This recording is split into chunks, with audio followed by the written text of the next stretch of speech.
The Ensemble podcast is intended for professional financial advisors. This content is created in partnership with our sponsor, Mason Stevens Limited, ABN 91141 447 207, AFSL 351578, and is limited to publicly available information. Before acting on any general advice, you should consider whether appropriate and obtain financial advice from a qualified financial advisor. Ensemble does not hold an AFS license and does not provide any financial advice or services or endorse any general advice. If a PDS or IM exists, you should obtain a copy and review it thoroughly before making a decision. The opinions expressed within the podcast are solely the individuals and do not reflect the opinions and beliefs of Mason Stevens.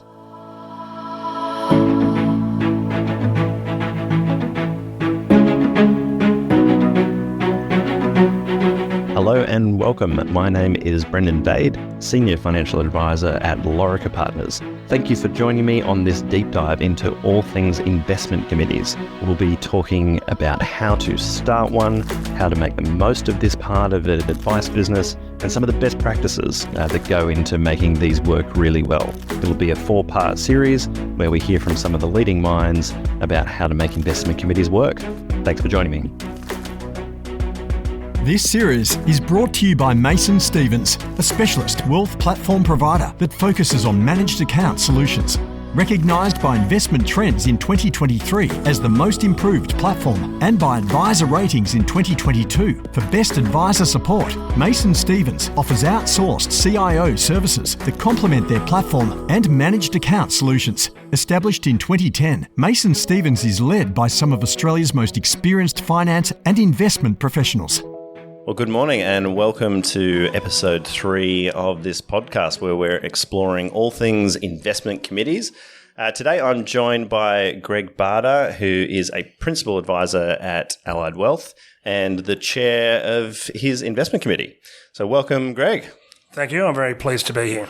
Thanks for joining us. It's going to be a good chat. I'm looking forward to it. As am I. Very good. So I think it'd be great just to start at the top, Greg, if you could, and just give us a little introduction about yourself, how you came to be where you are today. Okay. Thank you. So Allied Wealth is a new business. It's been around for 3 years, and principally I joined about a bit over a year ago, along with another colleague. So a relatively small practice. But very early on, we decided that one of our positions was going to be to that of independence, and then we thought about how we want to run our investment piece, and it naturally occurred to us that we had to have our own IC to be in keeping with that view. I was asked to establish the IC because of my history in other organisations, having been a member of an IC for a pretty large organisation. And so we went through the process of establishing the IC a bit over a year ago, as well as setting up all the processes, I should say, and the objectives of the IC at the time, which seemed to be a pretty simple thing to do, but when you actually start to think about it in detail, it's one of those Pandora's boxes where you think it's reasonably simple, having been a member of an IC before, but what the unseen part is the part of the iceberg underneath the water, as they say, where there's a whole bunch of stuff behind what goes into an IC. So, just for example, how long did you expect it might take, and how long did it actually take in practice? Well, we're still going through elements. So we've got the rudimentaries, like everyone in the room talking to one another and making noises like they're a working IC quite quickly. Very good. But that's one of the points which we might talk about afterwards, which is what we did wrong. But then the charter was reasonably quick, but then we kept pushing forward, and as many of the listeners maybe in small businesses, you say, okay, we'll do that later, and you don't actually get around to it. One which is still pending is our conflicts of interest policy, which is important for us being independent. But we've I think we agreed in the first meeting that this is what we're going to do, but it hasn't actually been formalised yet. So it's one of those cases where you rush to get the people in the room with the expertise and with the good intentions, but then getting the detail to make sure it has the due process behind it. It takes a bit longer. Yeah. So, for example, I imagine you're very comfortable, buying a guest IC member a coffee to come in and give their input, but you probably don't want a fundy, buying you guys, a Ferrari or something like that. Yeah, and somewhere in the middle is probably correct. Okay. And recently we asked an independent person to come in and do an audit of our process recently, and they put out a whole bunch of things which were really embarrassing for us, but kind of we knew, but we were sort of about to get to. So, so it's the process of establishment needs to be deliberate, but the actual function of the IC with the 90% of the good stuff that they do, you can get happening relatively quickly as long as you've got everyone with similar interests working towards what you want to do. Okay. So let's to put a finer point on it. You all get around. You agree that this is what we want to do as a practice. Everyone's in alignment. Great. You want to get up to that sort of 90% of the good stuff. What are we talking? 3 months, 6 months? A year? For us it was relatively quick. And that would the benefit in our state. Well, it's who do you want to be on your IC, right? And what's the composition of the IC? So our decision was each of the principal, or each of the owners of the business would be in the IC, but we needed a sufficient independent input to make sure that it was reasonably rounded out. Because some of us have been around, i.e. me, been around long enough to know better. We sort of knew people in the industry who we wanted to approach. Mm-hmm. And thankfully the two principal people who we approached were eager to join us. But I can imagine if you're a new business and you're wondering who you should approach, that would be a big deal. Yeah. Actually choosing the people who have the same alignment as you. Thankfully, we already had that. So that shortcutted that process quite quickly. Yeah, so I think we were between sending an email out to having our first IC, it might have been a month. Yeah, okay, right. With no sort of detail behind the IC other than everyone, let's get together and work out how we're going to do it. But as I said before, the thing we shortcutted was the external members who we were inviting, we had known for, in some cases, 15, 20 years. So it was easy to fit them in. If you're thinking about it from a different point of view where you're trying to work out who you'd like to invite, that would be a lot different, and you'd need to go through a process where you, in essence, the IC in its formation would need to go through an inquiry process to make sure the person who they were inviting in was going to be the right fit. Yeah, sure. So you basically had the team more or less out of the box. Yes. You knew who you wanted to have involved. Yes. That shortcuts the process massively. Yes. Anyone else who sort of needs to then go and form their own team, that's its own sort of process that people are going to need to go through, and I guess that's as long as a piece of string in some ways. Yeah. But I guess the point I'm trying to make here, probably labouring it too much, is the selection of the external parties. They have to be in sync with the rest of the business, but they have to have enough authority to question if they're going down the wrong line, if that makes sense. Yeah. The whole benefit of having independent members on the IC is they stop same think within the organisation, because you can corral yourself down an avenue where if you're thinking the same as your business partners, you need that external reality check to make sure that you're not going down the wrong line. Yeah, sure. So I would encourage people who are thinking about setting up an IC to really make sure you choose people not who are your mates, which is what we did, but in addition to that, people who you know will question what you're doing in order to make that IC work effectively, there needs to be some sort of tension in so much that each member has an equal say, and each member's point of view needs to be heard, but ultimately the IC needs to come to an agreement as well, so you don't want to have out-and-out conflict every time.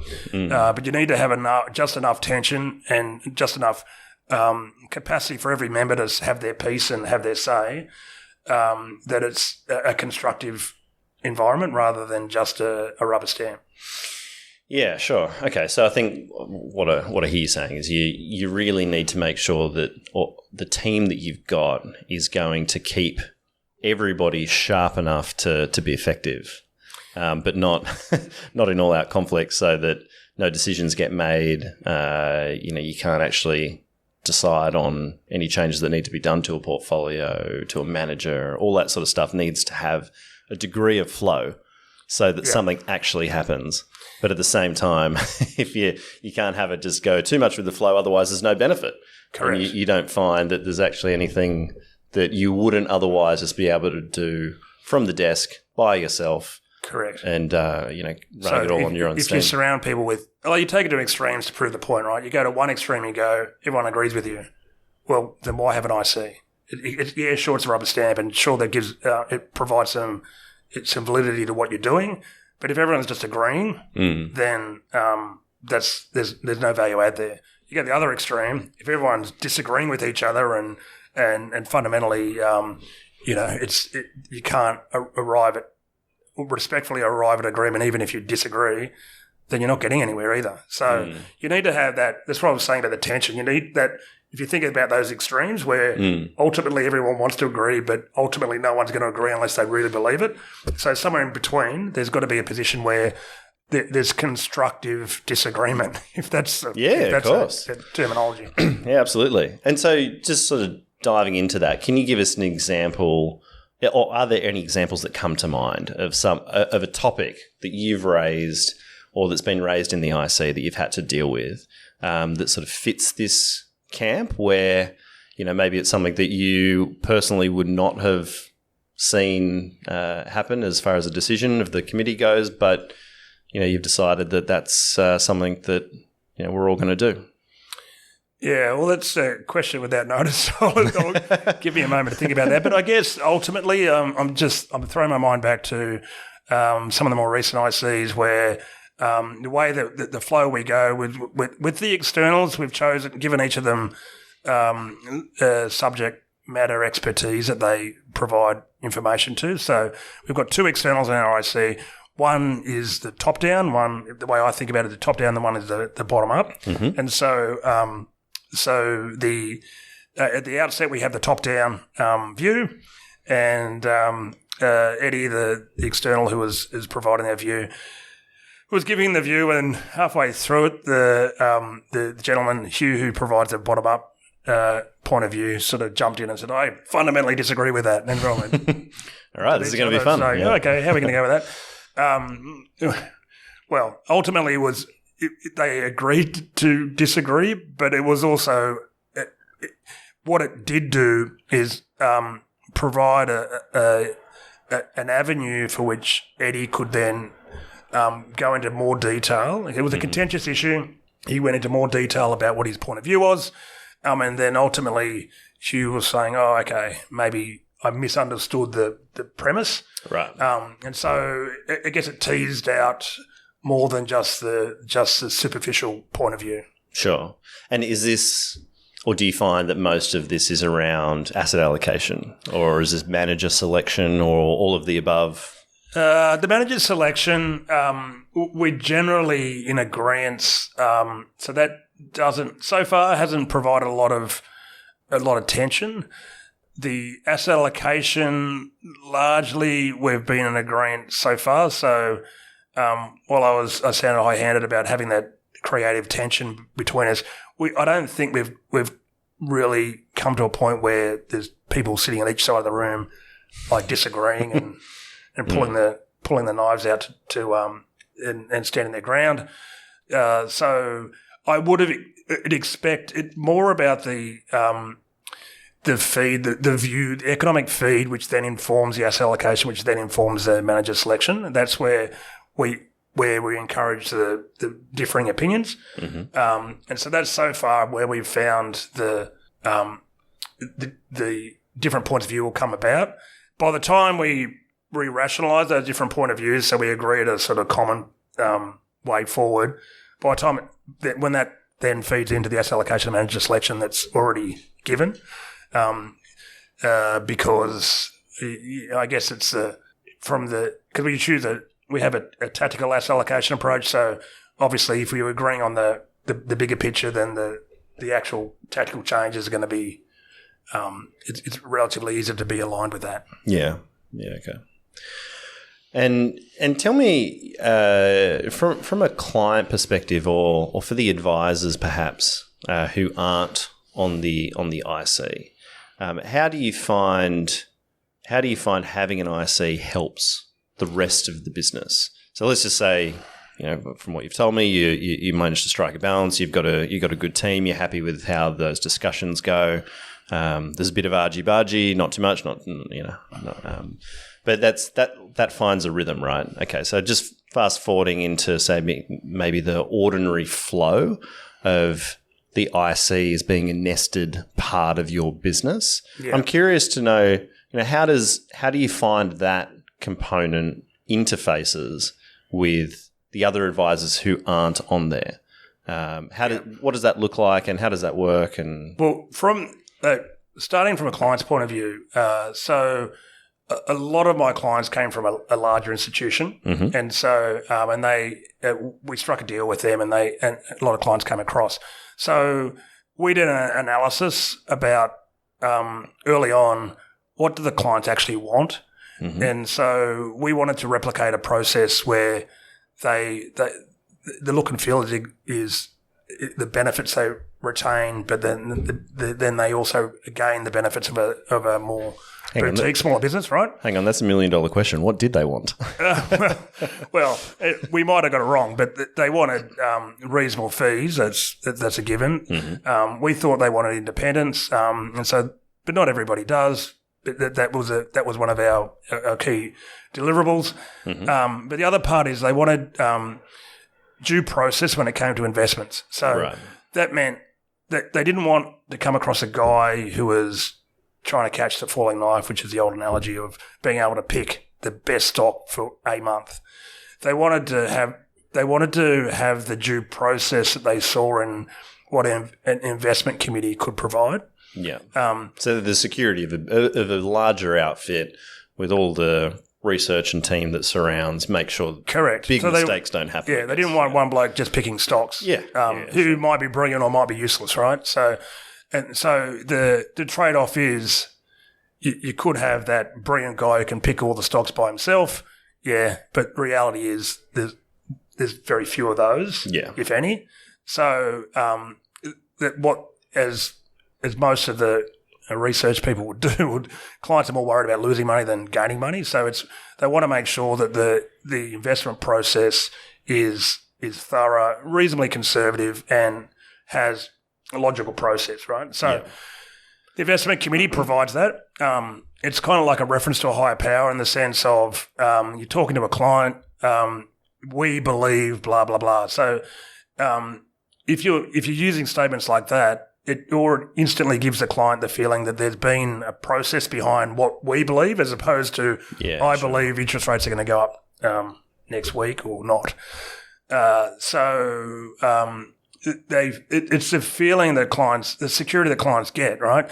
And while a small business can't provide that security, but if you also explain to clients that the whole custodial process, where it doesn't matter how big the business is, it's all about the decisions that they're making. So we wanted to bring the comfort of due process to the investment process. And in the case of where my clients were coming from, we wanted to make it replicate similar to what they're already used to. So a tactical asset allocation within a strategic asset allocation. But for us, we also wanted to control that process. Yeah, sure. So again, so that the choice for us to insource versus outsource, the investment committee piece, we felt more control and more ownership of the process, and so therefore, when we're explaining to the clients, it seems more genuine, right? So we were sitting in the committee making these decisions. And so therefore, right or wrong, we're going to stick by them, but also we can quite readily give clients the rationale behind it. So clients will forgive you if you're wrong for the right reason, if that makes sense. Yeah, of course. And so when you think about investment committee, and maybe the listeners might want to think about themselves, you're an advisor, you're sitting in a organisation, and you're trying to explain the investment piece to a client. if you have ownership of that investment piece via the investment committee, which you'll have influence over, it's much more compelling to the clients than if it was, we read this... the AFR? Yeah. Well, like we get a memo from some external investment committee I see, and that explains what we're doing, and then I'm supposed to explain it to the clients, and I don't I stay within my lanes and I'm doing so. Yeah, you're saying clients want to feel like there's due process behind it, but the advisor is intimately involved with it. I guess that's our view. Yeah, you want the nexus, right? You don't want this to be something that's been picked up off the shelf that is too removed from the client and the advisors in the business. Correct. So I guess you're managing, and this is because it's an informed audience. We're managing the fact that you need to have model portfolio. In our view, we need to have model portfolios in order to manage the client base effectively. Yep. But you need to make the client feel that their portfolio is the only one, right? So that while you're choosing a model portfolio for them, which is informed by the investment committee, the client wants to know that model portfolio has been tailored to their personal needs, and that if something came up from their side, that you're not going to just say you still get this same model portfolio, if that makes sense. Yeah, sure. You got a company director of an ASX listed company. He's got a whole stack of, shares as part of that. You want to be able to tailor the Aussie equity component to, not double up too much or whatever. Right? Correct. So the client wants to feel that they have due process behind their portfolio, and that, there's people, more than one person thinking about it, but they also want to feel like that portfolio is built just for them, if that makes sense.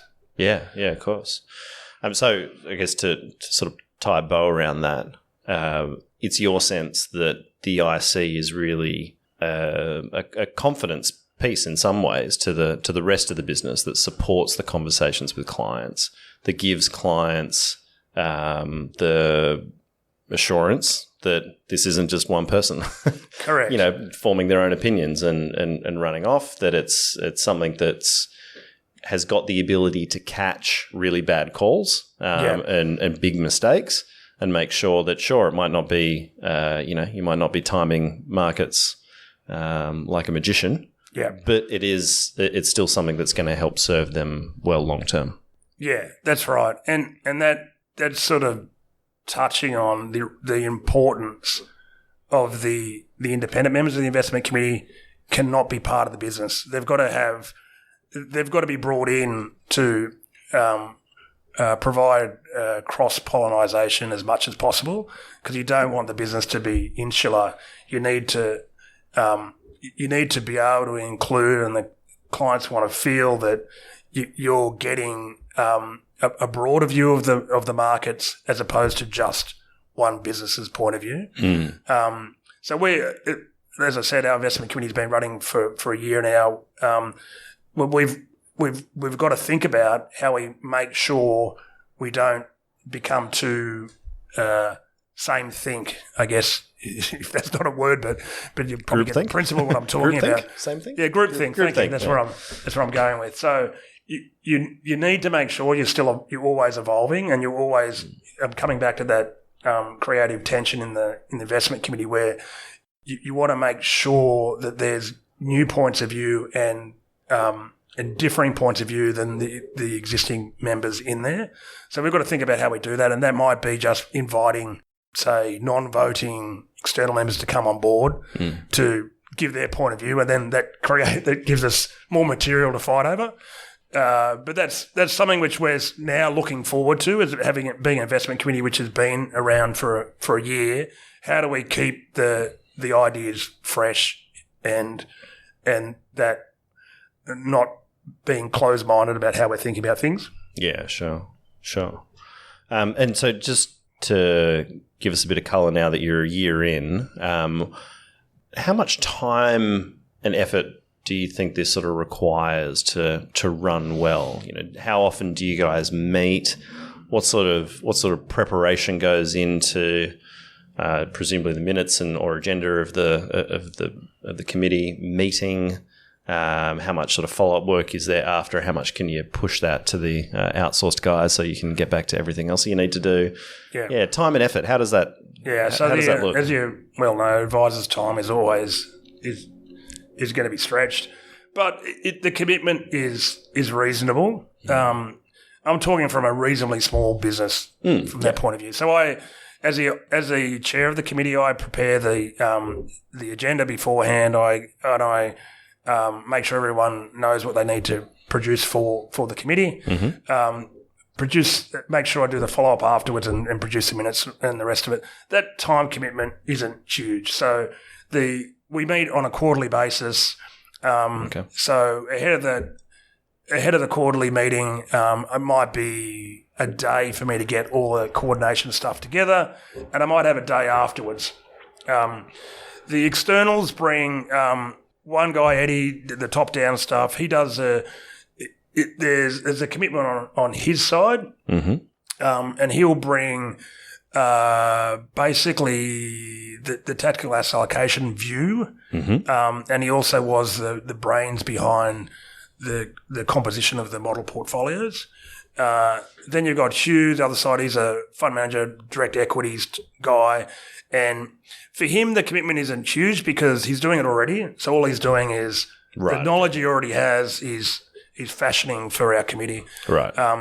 We want the clients to be pretty close to the committee outcomes and have it timely as well. So one of the key deliverables after the quarterly meeting is we'll send a newsletter out to clients with the, I guess, without not too much technical detail, but at least a feeling for what the committee's points of view are and what changes they can expect. Oh, right. So that goes to the whole client base? Yeah, the client base will get that. And we try and our delivery standard is like within 3 weeks of the committee sitting. Okay. So and the way that we synchronise things is we try and get most of our client meetings following the committee. So you're talking, they've got the newsletter already, and so we're talking about what the committee view is. So that's how we drag the committee, I guess, credibility into the meetings when we're talking about the investment piece. Right. Okay. So they've read as clients want to do, they can read it.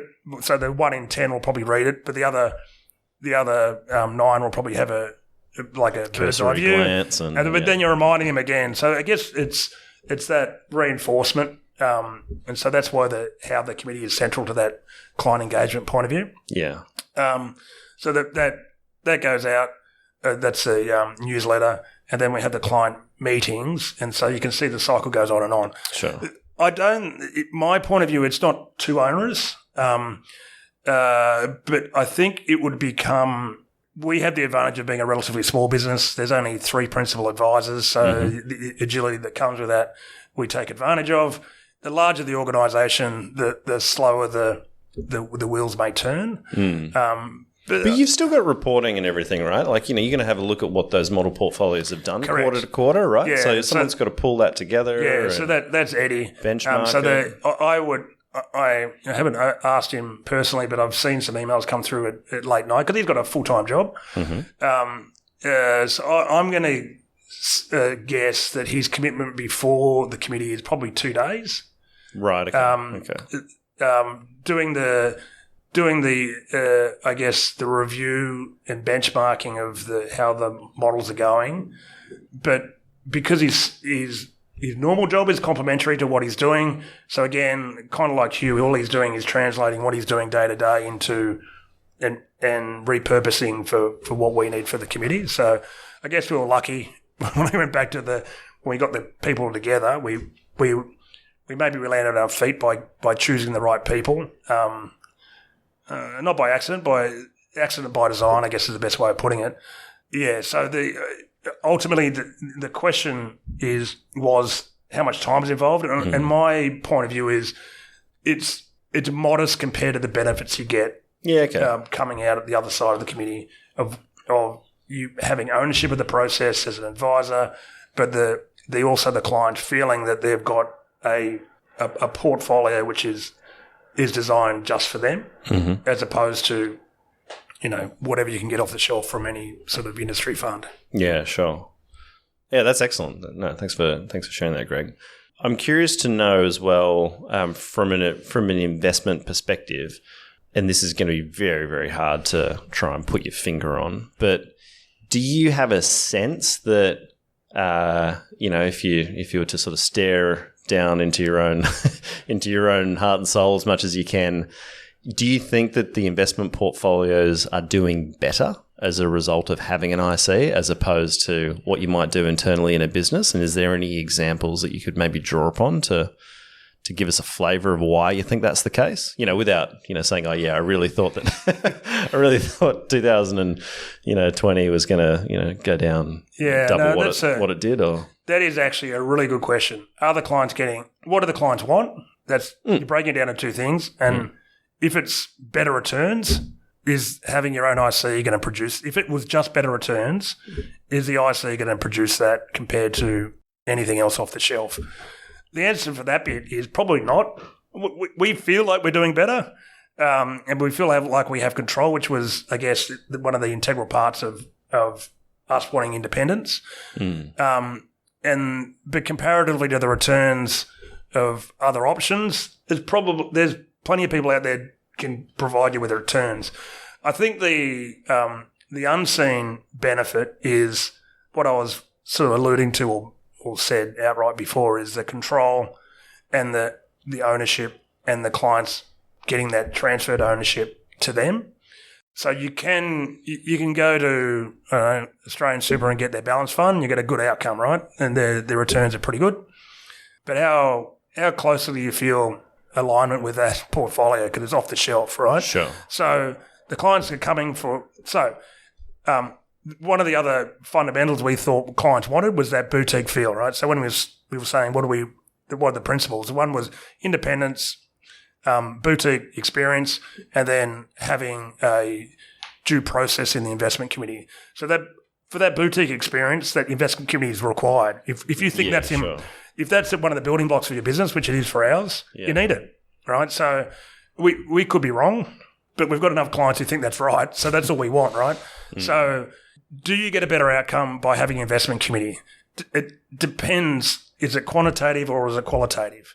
Yeah. The quantitative part is, if I'm being really honest and I stand like 100 paces back and put my ego in a box, you're getting the same thing. You could probably get the same thing from Australian Super Balance Fund, right? So, but the qualitative part is where the rubber hits the road, where we're controlling the process, and as a byproduct of that, the clients feel that feeds into the boutique feel of the organisation. Yeah, sure. And you get the opportunity, presumably, to add that level of customization that goes on top where required, right? Correct. I mean, I guess this is a simple example. We've reintroduced hybrids to the clients' portfolios recently. In other organisations where I've come from, it was too large to have hybrids in the portfolio because they couldn't acquire them. There's just not enough out there to move the market. But it's a nice little addition to the portfolios right now where as income's growing and you can add this in and I mean, yourself and the listeners might have enough experience to know that often when in a client meeting you're talking about one thing they can take away and remember.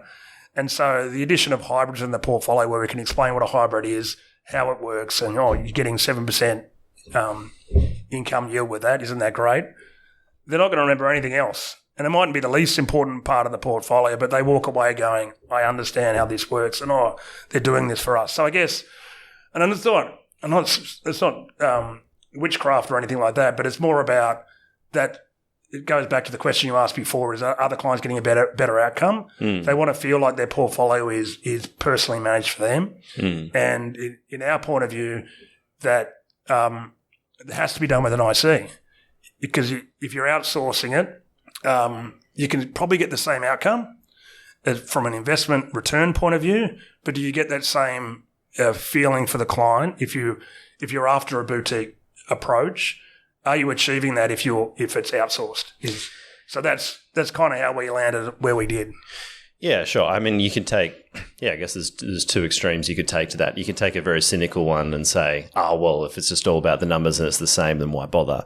But as we know, as practitioners, the reality is that, we're not that cold and calculated rational beings that we like to think that we are. We're heavily influenced by the behavioural side.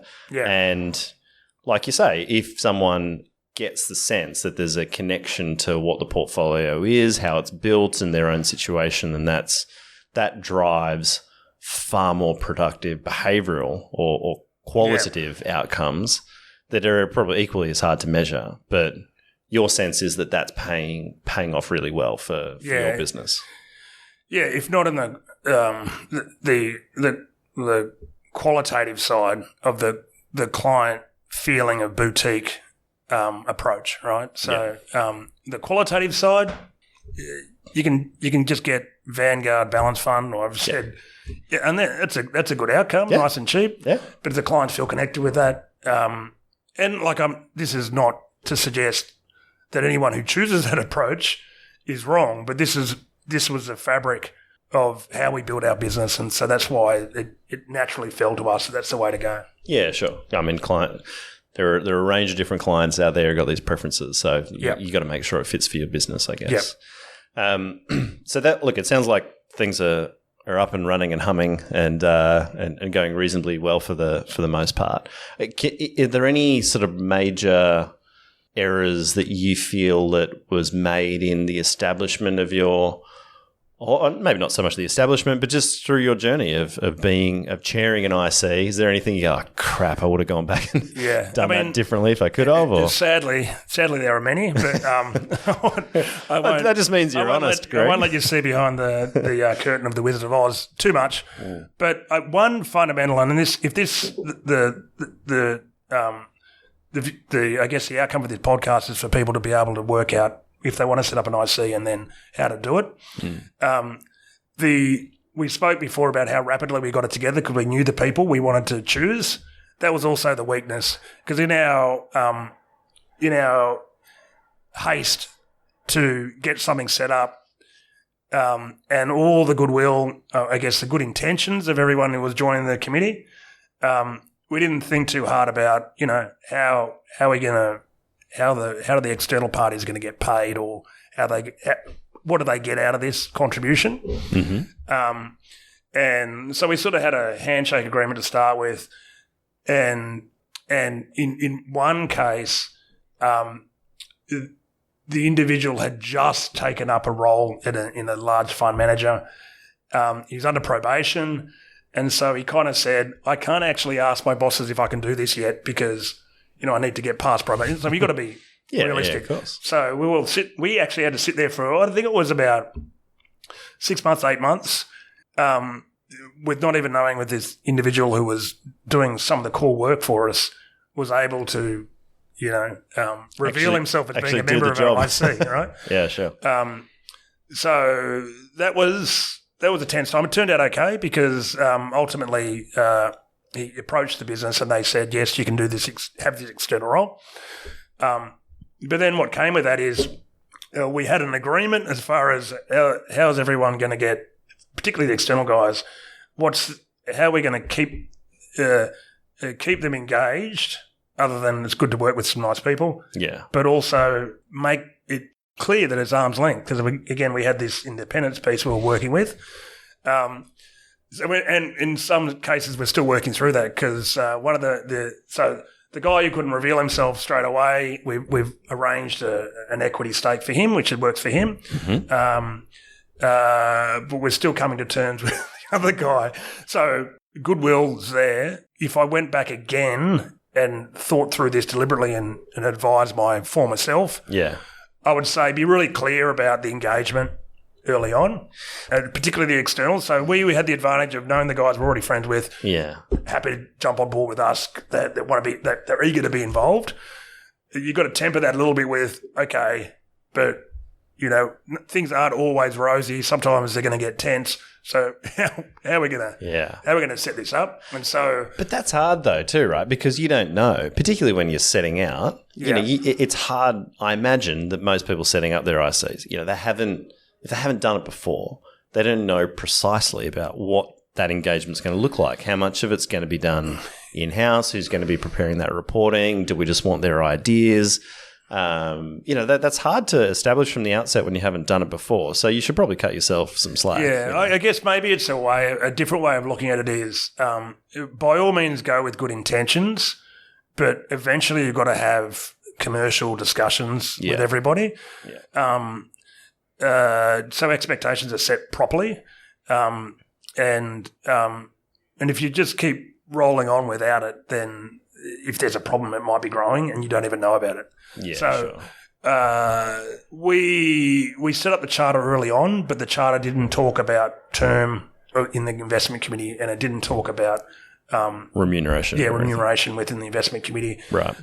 And whether or not it needed to be set and equitable between the external parties.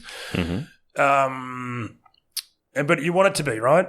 So that's a point you're going to eventually have to reach after the happiness of joining the committee and everyone getting going and the excitement of it all being new. Once you start to get into the routine of it, you go, well, we need to have pretty clear indications of what expectations are for everyone. So we didn't do that so well at the beginning, and we're sort of getting there now. You're eventually going to have that discussion. Well, I'm imagining one of the guys, I can't remember which one you said, who's already got his full-time job pulling reports together at 11 p.m. at night, getting ready for he's ready for the IC. He's going to be wondering, hang on a minute, what am I doing this for other than a nice warm feeling? Yeah, exactly. And reality is you want to be respectful for people's time as well. Yeah. And the last thing you want is someone who feels obligated to do something. The heart's not in it, but you want them to actually be engaged. Yeah, absolutely. So that's the part. That engagement bit, we probably could have thought harder about it at the outset. I view that we got there in the end, but I think it's a byproduct of us rapidly getting it together and getting it rolling, and that age-old analogy where we're then trying to fix a bicycle once it's already rolling, as opposed to getting everything set up from the outset. It's not an insurmountable problem, but I guess that's one of the things I would suggest for people to think about before they go down that track. Yep. It's probably a lesser problem if you're out there interviewing and deliberately choosing IC members.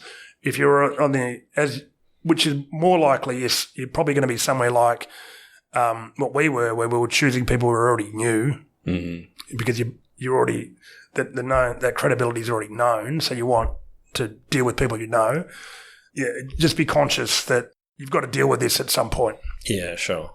And just for the benefit of our listeners, what could you give a sense of the range of what is commercial in your experience for? You don't have to talk to your own remuneration agreements. I still don't 100% know, but it's whatever. This is going to be a cop out, but it needs to be enough to have the external parties feel valued in what they're doing. Yeah, and if it's a small business like ours, you're offering something more than money. You're offering people an opportunity to be involved in something. So how do you put a figure on that? So I'm going to be vague and say, give me a really wide range, Greg. Really wide. Well, it depends, because in one case it was they're willing to help on the basis that ultimately they will benefit from us using more of their fund, right? So that's one aspect.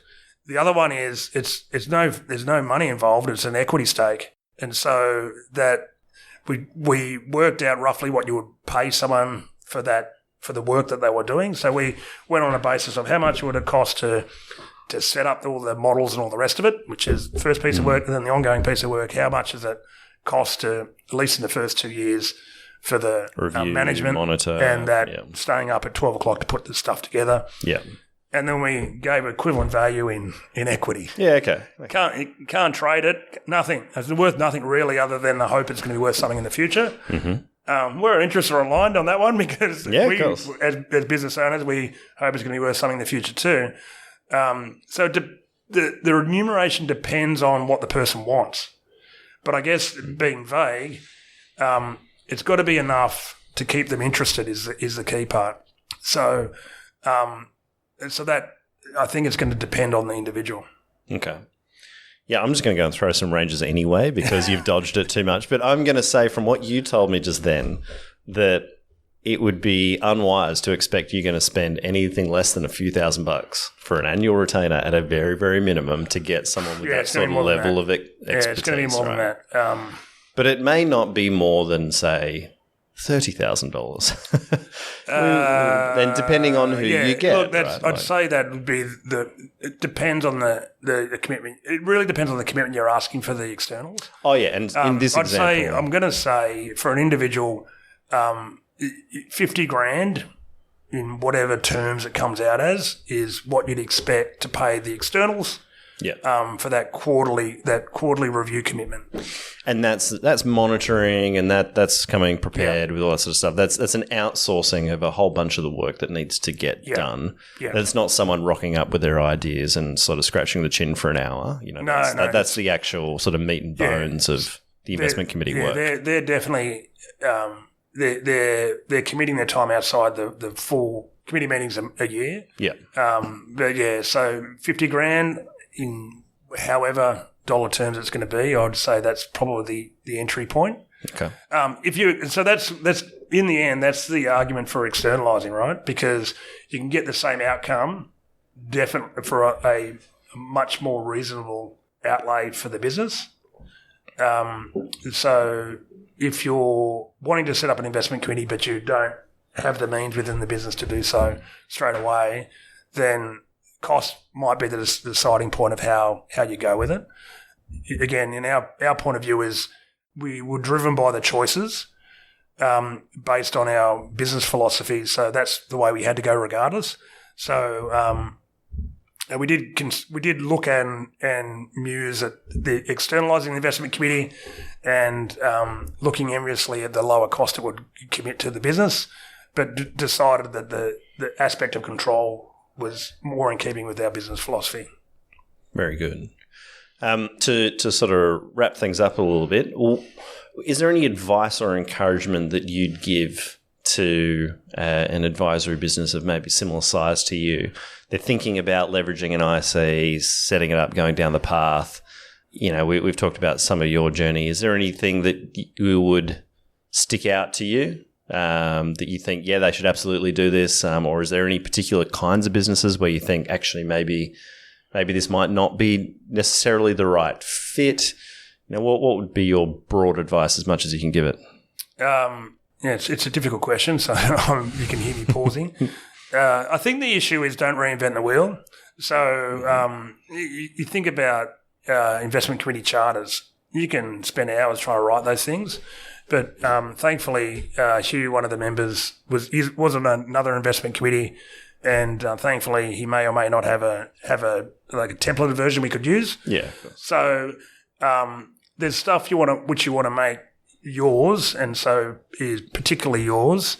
But there's other bunch of stuff you can just template, right? So as much as possible, use the work of others to build those foundation blocks. I think you absolutely need an investment committee because one of the reasons, again, which has sort of died away because we're going down the MDA line, we were moving towards an SMA for our clients, and so we needed an investment committee, and you needed to get all these things endorsed by the platforms. Yep. Or whoever was going to run the SMA. So if you're going down that line and you're trying to work out what you actually need, a good place to start is go to your platform and say, hey, if we were to set up an SMA, what do you require from a governance point of view? Yeah, and they all come out with a list of stuff. And that's what we were using early on. So they wanted to see investment committee minutes. They wanted to see a charter. They wanted to see a whole bunch of stuff because they were required to do their due diligence on the investment committee before they were allowed to set up an SMA. Right. And so that kind of gave us a shortcut checklist of what we actually needed to be, a fair income investment committee, as opposed to a bunch of people just sitting around every quarter and talking about stuff. So, I guess that goes back to the theme of use external guidelines and parties as much as you can to guide you to get all the foundation stuff set up. And start with the platforms. Yeah.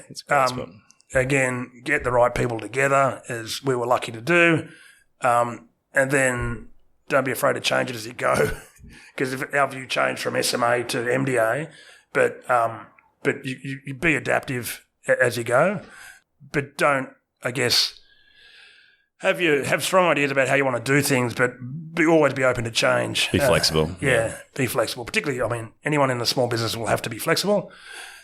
But that's, I guess, my advice to someone who is thinking about going down that line. Excellent. Greg, any final thoughts? No, I think it's, if I was to say a final thought, I think the connection between the investment piece, however it comes, the advisor and the client, is enhanced if you're intimately involved with the investment committee. Ultimately, the benefit for the business is you control the process. Benefit to the client is that by controlling the process, the advisor feels more in control. So they're going to be more passionate about how they describe things to clients. Yeah, sure. So if one of your pieces is to make your offering is a boutique offering, then the more the advisor feels connected with and passionate about the investment piece, more that's going to flow through the clients, and clients are going to like that. Yeah. So that's where I think about it the most. But the thing which I'm going to go back to again, which you quite rightly pointed out, does it get if you're just about the numbers, does it give you a better outcome from a return point of view? Probably not. But you've got to value that other piece, the connection to the process and the advisor and client connection to the boutique portfolio, and that's a benefit you get for it. Excellent. Well, Greg, thank you so much for coming and sharing your thoughts. Really appreciate it.